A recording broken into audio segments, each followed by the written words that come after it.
এক সময় এক রাজ্য ছিল। সেই রাজ্যে এক রাজা ছিল এবং সেই রাজার এক খুব সুন্দরী মেয়ে ছিল। ভীষণ সুন্দর ছিল সে।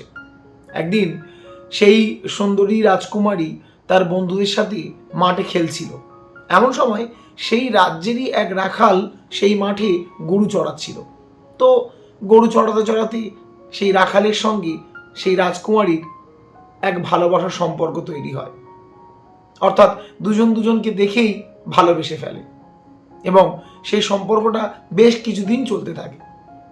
বেশ কিছুদিন সেই সম্পর্ক চলার পর সে খবর রাজার কাছে যায়।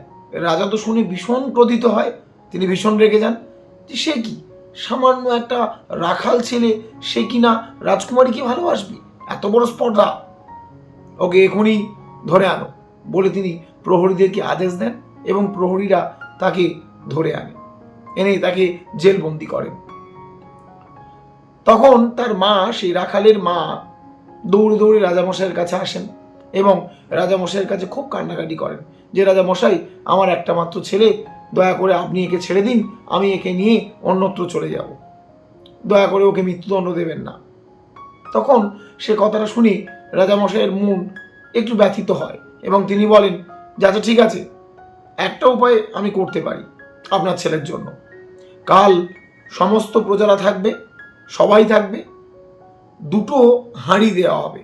একটা হাঁড়িতে লেখা থাকবে জীবন এবং একটা হাঁড়িতে থাকবে মৃত্যু। দুটো হাঁড়ি বন্ধ থাকবে। আপনার ছেলে যেটা তুলবে আমি সেটা দেব। শুধু এই একটা অপশানই আমি আপনার ছেলের জন্য খোলা রাখতে পারি। যদি আপনার ছেলে মৃত্যু হাঁড়ি থেকে তোলে, একটা হাঁড়িতে লেখা থাকবে জীবন এবং একটাতে মৃত্যু, যদি মৃত্যু তোলে তাহলে মৃত্যু পাবে, আর যদি জীবন লেখা যে কাগজটাতে আছে সে কাগজটা হাঁড়ি থেকে তোলে তাহলে জীবন পাবে। সেটা এবার নির্ভর করছে ওর ভাগ্যের উপর। এইটুকু বড়জোর আমি করতে পারি। এইটুকু শোনার পর মা একটু সন্তুষ্ট হলো এবং মা সেখান থেকে চলে গেল। যাওয়ার পর মন্ত্রী রাজাকে বলতে শুরু করলো, মন্ত্রী যে রাজামশাই এ কি করলেন, এত বড় স্পর্ধা রাখালটা যে আপনার মেয়েকে ভালোবেসেছে আর আপনি কিনা তাকে এত বড় সুযোগ দিয়ে দিলেন, তাও আবার সমস্ত প্রজাদের সামনে। যদি ও এখনই তখন ওই জীবনটা তোলে তাহলে কি হবে? জীবন যে কাগজে লেখা আছে সেটা তুললেই তো ও জীবন পেয়ে যাবে, তাহলে ছাড়া পেয়ে যাবে। এটা হতে পারে কখনো? এত বড় অন্যায় করে শাস্তি পাবে না? তাহলে আপনি একটা কাজ করুন, আমি আপনাকে যুক্তি দিচ্ছি, আপনি দুটো হাঁড়িতেই মৃত্যু লিখুন, তাহলে ও যেটাতে তুলবে সেটাই মৃত্যু, তার মানে ওর মৃত্যু অনিবার্য, হবেই হবে। এই প্ল্যানটা রাজামশাইকে মন্ত্রী দিলেন। আর এই কথাটা আড়াল থেকে রানী শুনে নিলেন। রানী শোনার পর রানীর মনটা খুব কষ্ট হলো, ব্যথিত হলো যে সামান্য একটা রাখাল ছেলে, তার সাথে এত বড় প্রতারণা।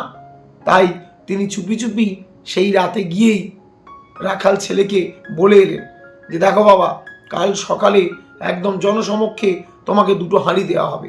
দুটো হাঁড়ির মধ্যে দুটো কাগজ থাকবে।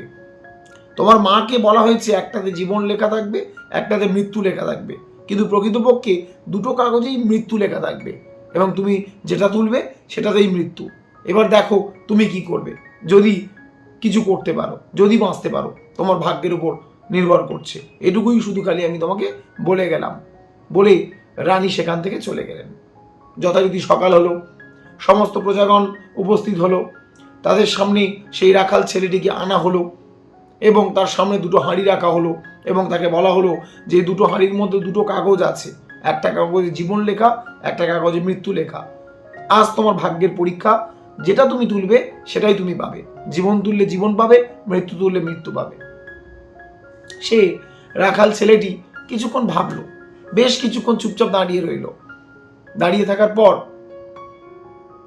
সাহস করে একটা হাঁড়ির মধ্যে হাত গলিয়ে দিল, দিয়ে সেই হাঁড়ি থেকে যে কাগজটা তুলেই সেই কাগজটা গালের মধ্যে দিয়ে দিল, দিয়ে খেয়ে ফেললো। রাজামশাই এবং মন্ত্রী এবং আশেপাশে থাকা অন্যান্য জ্ঞানীগুণী ব্যক্তিরা বলতে লাগলো, এই তুমি এ কি করছো, কাগজটা খেয়ে নিলে কেন? তখন অনেক সাহসের সঙ্গে রাখাল বলল যে আমি যে কাগজটা তুলে দিই সেটা আমার ভাগ্য এবং আমি সেটা খেয়েছি। তাহলে আপনারা আপনাদেরটা তুলুন, যেটা রয়েছে আর একটা হাঁড়িতে। আপনারা যেটা তুলবেন তার বিপরীতটা আমি খেয়েছি, এখানে সমস্ত প্রজারা উপস্থিত রয়েছে, তারাই বিচার করবে। ব্যাস। অপর হাঁড়ি থেকে তোলা হলো, সেখানে কাগজে লেখা ছিল মৃত্যু। তার মানে সে খেয়েছে কি না জীবন, কিন্তু প্রকৃতপক্ষে সেই কাগজেও লেখা ছিল কিন্তু মৃত্যু। গল্পটা ছোট, কিন্তু আমাদের কি শেখায় বলুন তো, যে যখন সমস্ত দিক থেকে পথ আমাদের জীবনে বন্ধ হয়ে যায়, তখনও পর্যন্ত কিন্তু আমাদের ভাবনা, আমাদের বুদ্ধি ব্যবহার করা আমাদের বন্ধ করলে চলবে না। আমাদেরকে ভাবতে হবে, আমাদেরকে বুদ্ধি করতে হবে যে কোনো না কোনো উপায় অবশ্যই আমরা জীবনে পাবো, সমস্ত পথ বন্ধ হয়ে যাওয়ার পরেও। কিন্তু আমরা যখনই আমাদের ভাবনা, আমাদের বুদ্ধি বন্ধ করে দেব, চিন্তাধারাটাকে স্টপ করে দেব, তখনই আমাদের জীবনে সমস্ত পথ বন্ধ হয়ে যাবে। আর যখন সমস্ত পথ বন্ধ হয়ে যাবে, এগুলো যদি আমরা আমাদের সঙ্গে রাখি, তাহলে অবশ্যই কোনো না কোনো একটা পথ বেরিয়ে আসবেই। তাই আমি সবসময় বলি, নিজে মোটিভেট থাকুন, অপরকে মোটিভেট রাখুন, জীবন ভালো চলুক প্রত্যেকের, সবাই সুস্থ থাকুন।